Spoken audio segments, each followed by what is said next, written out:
মা, বাপি যদি সত্যি থাকতে না চায় তাহলে কিন্তু আমিও এখানে আর থাকবো না, আমি ইউএসএ ফিরে যাব।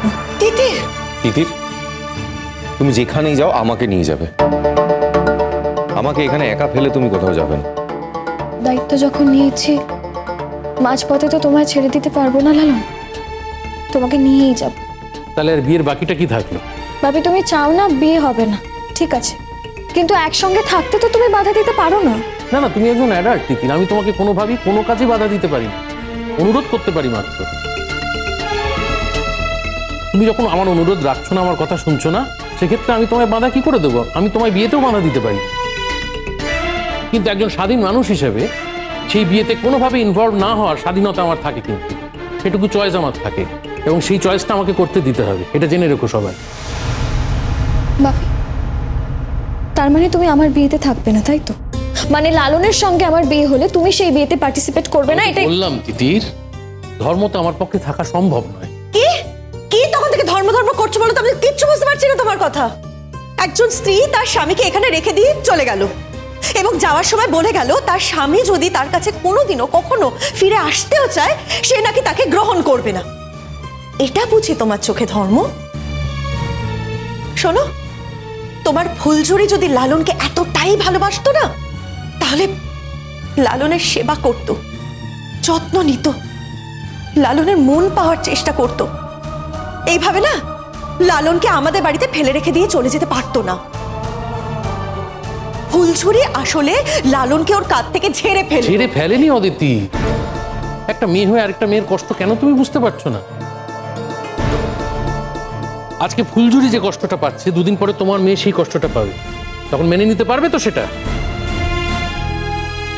কেন কু ডাকছো বলো তো? কেন কু ডাকছো? আমার মেয়ে কখনোই কষ্ট পাবে না। আমার মেয়ের জীবনে না এই ঘটনা ঘটবেই না।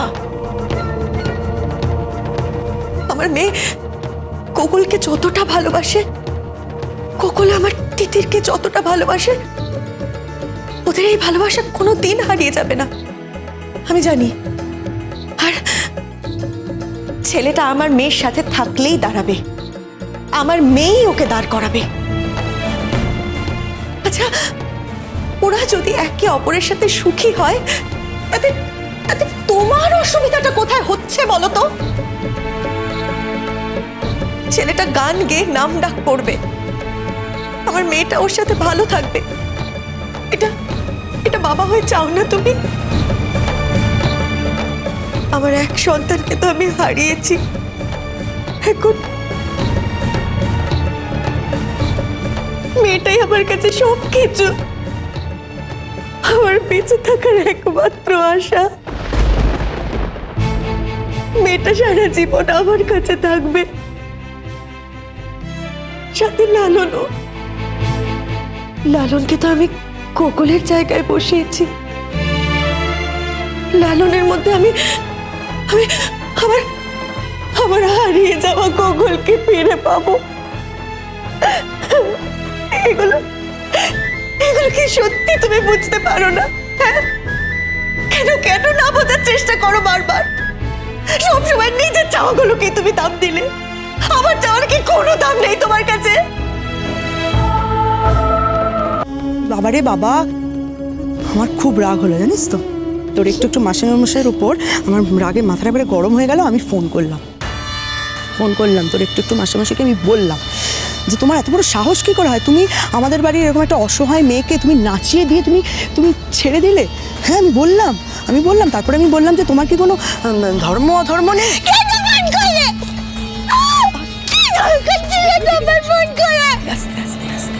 তুমি নিজেও ছোট হলে, তুমি আমাকেও ছোট করলে। আমি যাবো না, তাহলে কি আমার কোনো মান অপমান বোধ নেই গো?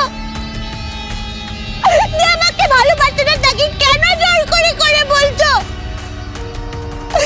কেন তাকে ফোন করলে? কেন তার কাছে ভিক্ষা চাইছো ভিখারির মতন? মিনিকে ভালোবাসো, মিনিকে ভালোবাসো। দরকার নেই তো কাকিমাটা, মিনিটা তাকে মুক্তি দিয়ে চলে যাচ্ছে রে বাবা। মিনি কোনোদিনও ফিরবে না তার কাছে, কোনোদিন পারি। মিনি হারিয়েই যাচ্ছে, মিনি আর আসবে না। শোন না তুই কোথায় যাবি বলতাম তো সেটাই বুঝতে পারছি না। মানে রাস্তাঘাটে এত রকম লোক, তুই যদি খারাপ লোকের পাল্লায় পড়িস কি হবে? আসুক খারাপ লোক, আমি দেখতে চাই তো।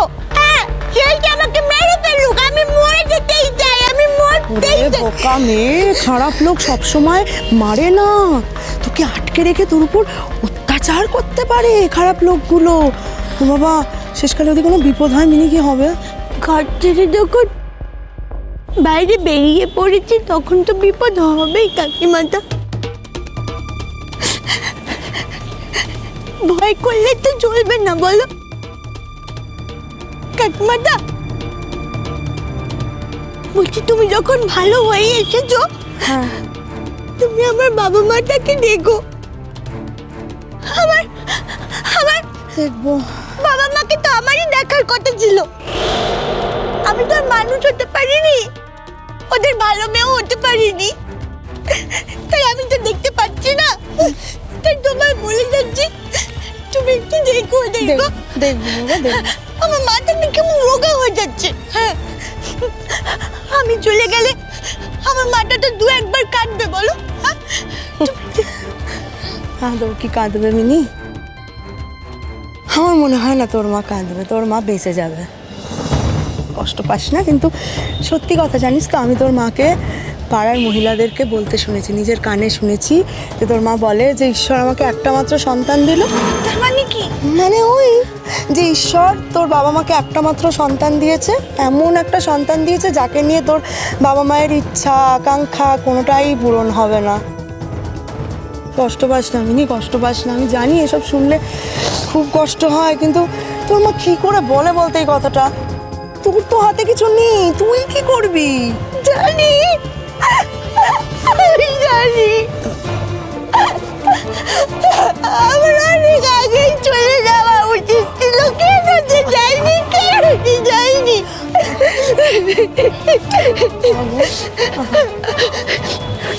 আচ্ছা, হ্যাঁ মেজো কাকিমাটা, হ্যাঁ, আমার আমার বাবা কি বলে আমার নামে?